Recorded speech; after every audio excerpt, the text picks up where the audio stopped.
Bonjour à toutes et à tous et bienvenue dans notre émission, la troisième mi-temps. Pour cette toute nouvelle émission, Martin, nous allons donc recevoir 3 nouveaux invités. Sandrine Rouel, gérante du Nomade Hotel et partenaire du Hack Rugby depuis maintenant 3 ans, ainsi que Bertrand Lecureur et Stéphane Grandvalet qui sont en train d'écrire le livre sur les 150 ans du Hack Rugby. Et maintenant on passe Au coup d'envoi.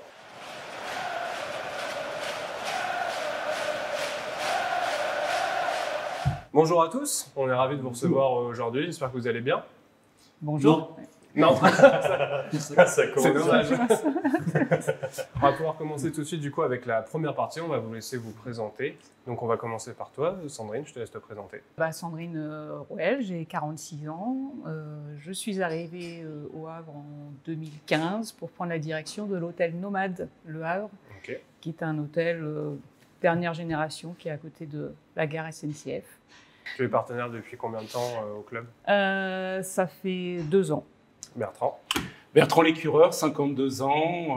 Je suis professeur d'histoire-géographie au lycée de Pont-Audemer et je suis historien. On a hâte de voir ça. T'as déjà joué au rugby?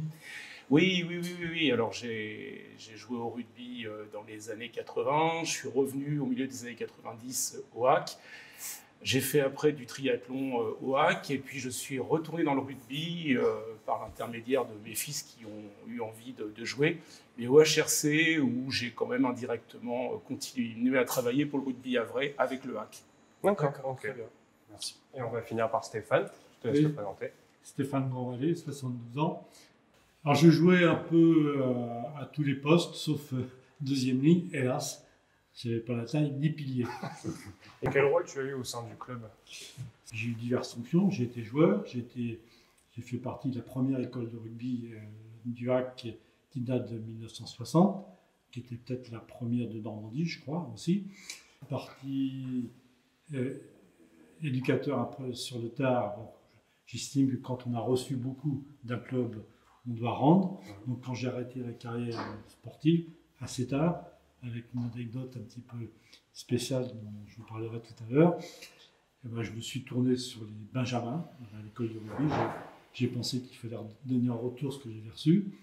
Donc je me suis occupé pendant 2-3 ans des Benjamins, puis un peu plus tard d'équipe cadet. Et j'ai pris la présidence un peu parce qu'il fallait quelqu'un à l'époque pour essayer de refédérer un peu le club qui tanguait un petit peu. Donc j'ai repris du service en tant que président à cette époque-là. Voilà. Ok, parfait. Merci beaucoup à vous tous. Puis maintenant on va passer à la deuxième partie. Tout à fait. L'essai transformé.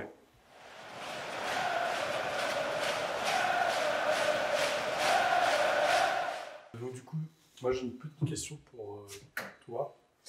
Je voulais savoir, du coup ça va faire 3 ans que tu es partenaire du Hack Rugby, mais qu'est-ce qui t'a donné envie de devenir partenaire du Hack? Alors en fait, j'ai jamais joué au rugby, mais je suivais beaucoup les matchs de rugby avec mon papa, qui était fan de rugby. Donc depuis toute ma jeunesse, je regardais le rugby à la télé avec mon papa. Mon conjoint a fait du rugby et donc je regarde toujours les matchs de rugby avec lui. Et c'est un homme bien du coup. Donc, ouais, c'est ça. forcément quelqu'un de bien. C'est sûr et certain. Et donc c'est vrai que j'ai toujours été dans l'ambiance du rugby, les valeurs. Et c'est vrai que à l'hôtel, on est partenaire, on cherchait des partenariats, etc. Et le rugby est venu assez naturellement pour moi, quoi, en fait. D'accord, très bien. Voilà. Bertrand, je vais te poser une petite question, parce que là, du coup, il y a les 150 ans du Hack l'année prochaine qui arrivent. On a pu déjà un petit peu en parler dans des émissions précédentes. Et du coup, toi, tu travailles avec Stéphane, ici présent, du coup, sur quelque chose d'assez spécial. Est-ce que tu peux nous en parler un petit peu plus? Il y a de ça 1 an à peu près, Gabriel Dubernay, on en avait déjà parlé, mais a fait appel à moi avec un peu plus donc d'éléments précis sur le projet. Et depuis le printemps dernier, on a d'abord engagé une phase de collecte des sources, des archives. Alors Stéphane Grandvalet, Stéphane, tu en as apporté beaucoup. On a trouvé d'autres archives. Il nous en arrive encore, comme ce week-end, de la part d'anciens du HAC.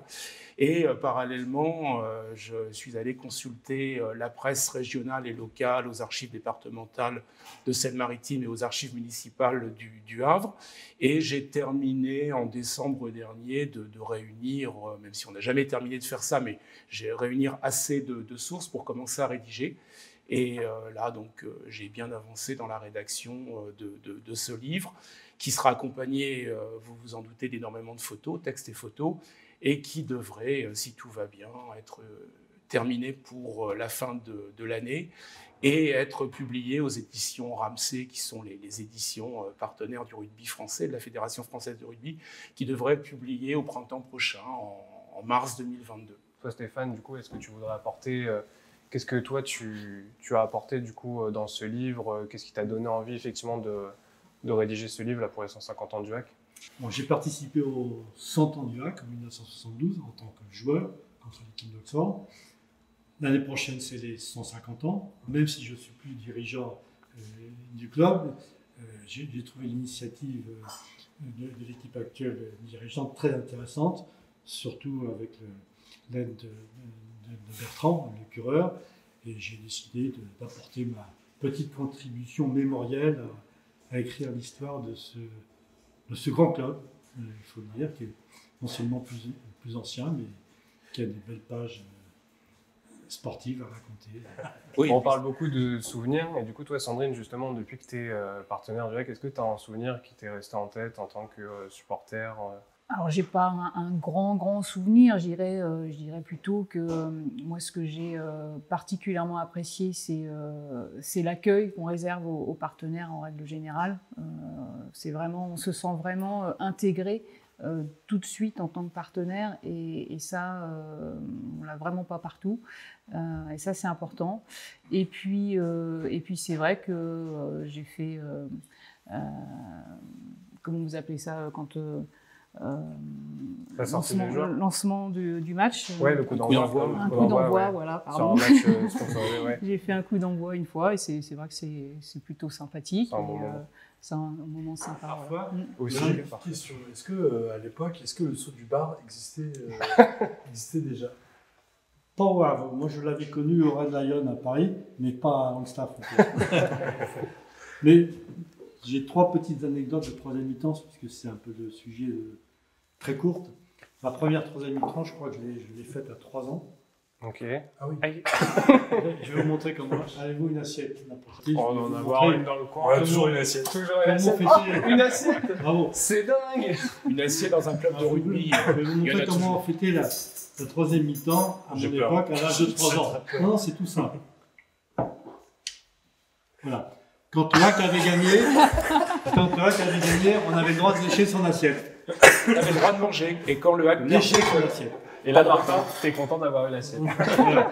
Alors, on ne gagnait pas toujours. Et puis la deuxième, elle n'est pas tout à fait liée au rugby, mais je m'en souviens très bien. C'est en 1959, j'avais 10 ans, victoire du HAC football en Coupe de France. Bon, le HAC, c'est le HAC rugby, mais il y a les autres sections. On suivait tous le foot à cet âge-là. À l'époque, on avait regardé le match au Sporting, qui était le secrétariat du club, rue Jules Ancel, à la télévision. Et le HAC gagne la Coupe de France de football. Troisième mi-temps avec le rugbyman, direction la Payette. Footballeur, rugbyman mélangé pour célébrer la victoire de Coupe de France du HAC football en 1950. Football rugby. Ouais, Toi, c'est bien. si t'en as du coup, pareil, assez courte. Oui, un paquet de bons souvenirs. Moi, je crois que mes meilleures années au HAC, ça a été entre 83 et 87, quand j'étais minime, cadet, puis junior, avec un super entraîneur, Pierre Ovas, un magnifique dirigeant de l'école de rugby qui s'appelle Henri Marc, et puis le duo Robert Frémont, Michel Écuyer comme entraîneur, et une mémorable tournée à Hendaye, à Pâques 87, où on va jouer là-bas, passer une semaine, tous les 15 ou 16 juniors du HAC, fantastique. Après, un autre très très grand souvenir, et je crois, Alex, que tu l'as un petit peu connu, c'est une année où j'ai co-entraîné les U13. Alors U13, ça n'existe plus maintenant, c'est U14, U16, mais à l'époque c'était les U13, avec Robert, David Frémont, avec Sarah Iraidi et puis d'autres éducateurs. Et là, on a un groupe magnifique. Robert Frémont m'avait dit profites-en, parce qu'un groupe comme ça, tu en vois une fois dans ta carrière de dirigeant, d'entraîneur, une fois ou deux, où équipe 1, équipe 2, on est invaincu de septembre jusqu'à Pâques, où l'équipe 2 perd son premier match à Pâques, et l'équipe 1 reste invaincue jusqu'en finale du championnat de Normandie U13, et elle perd la finale à la dernière seconde sur un essai assassin de l'Aigle. L'Aigle a peut-être fait jouer quelques U15 quand même pour se renforcer, mais nous, comme on était trop gentils, on n'avait pas vérifié les licences de l'adversaire. On pourra en parler pendant des heures. Bah, merci à tous en tout cas pour vos souvenirs, pour cette super partie. Puis on va passer du coup sur la dernière partie, du coup, la mêlée.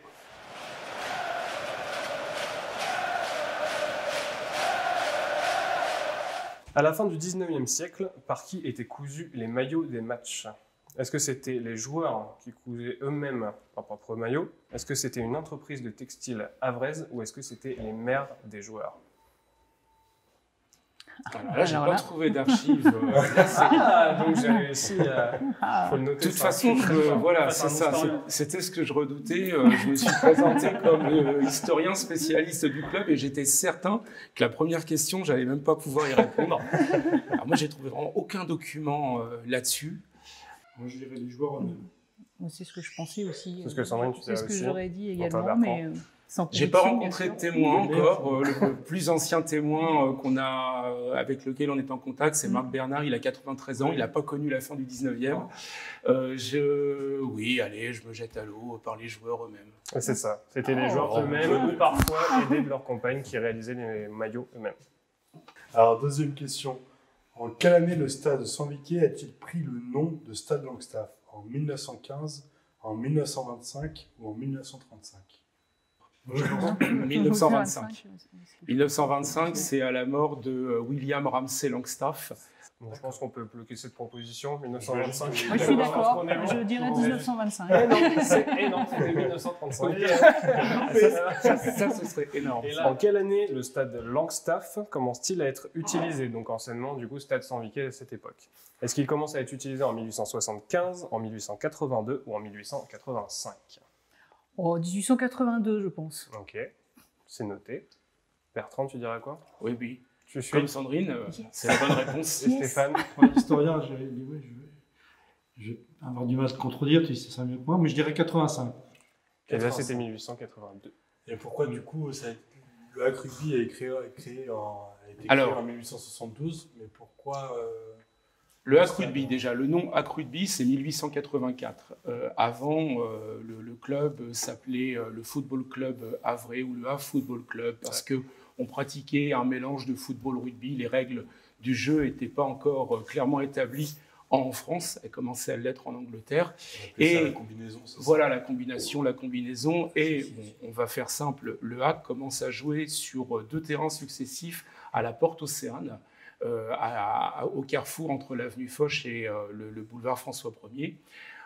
Un temps ensuite déménage à Harfleur, mais ça ne dure pas trop longtemps parce que c'est trop loin du Havre, les joueurs ne peuvent pas aller s'entraîner sur leur temps de pause le midi. Et Frédéric Field Langstaff, le père de William Ramsay dont on parlait tout à l'heure, qui est un riche négociant, achète un terrain ici même en 1882. Alors il faut imaginer que tout autour il y a des fermes encore. L'église est déjà là, les bâtiments autour de l'église sont déjà là, mais là il y a des fermes et je crois que pour rentrer sur le terrain pendant longtemps il faut traverser une cour de ferme. Mais voilà, 1882, on commence à jouer au football, au rugby, etc. ici. D'accord. Ok. Merci beaucoup pour cet petit apport historique. Avant la question, vrai ou faux ? De 1902 à 1910, le HAC a participé à 9 demi-finales nationales sans jamais arriver en finale. Vrai ou faux ? Ouais, moi je veux dire vrai. Tu dirais vrai, Sandrine ? Toi, Bertrand ? Oui, c'est plutôt vrai. Alors, est-ce que c'est 7 ? Est-ce que c'est 8 ? Est-ce que c'est 9 ? Ça, je ne sais pas exactement. Je n'ai pas mes papiers devant moi. La réponse est vraie. C'était bien ça. 9 demi-finales sans jamais accéder à une finale. De quelle taille sont les bandes du maillot original ? Comme tout le monde le sait, le maillot est rayé bleu ciel, bleu marine. Et sur le maillot original, quelle était la taille des bandes ? Est-ce qu'elle faisait 3 cm, 5 cm ou 7 cm ? 7, je dirais. Moi je dirais 5. Bah, ça dépendait des gabarits des joueurs. Parce que des gros costauds, des gros costauds, forcément le textile se tend et la bande a tendance à faire 7 cm et le petit 3/4 va plutôt faire 3 cm. Non, c'était sur le maillot standard. C'était des... Alors, je sais pas, moi, allez, comme je suis normand, je vais taper au milieu, 5 cm. C'était des bandes plutôt fines. Et là, c'était 5 cm.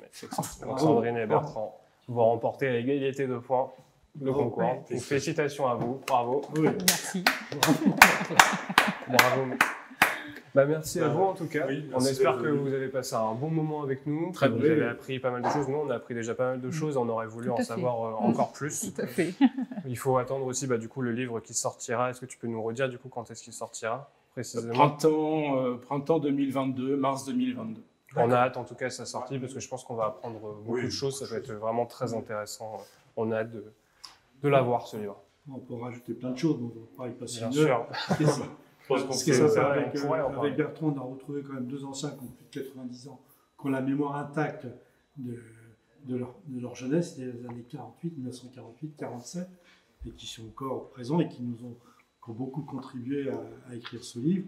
Ça, entre autres anecdotes. Et on les remercie. On les remercie, bien sûr. On pense à eux. Marc Bernard, Michel Vernier. Qui ont permis la contribution. L'envie, c'est de participer aux festivités du 150e l'année prochaine. On l'espère.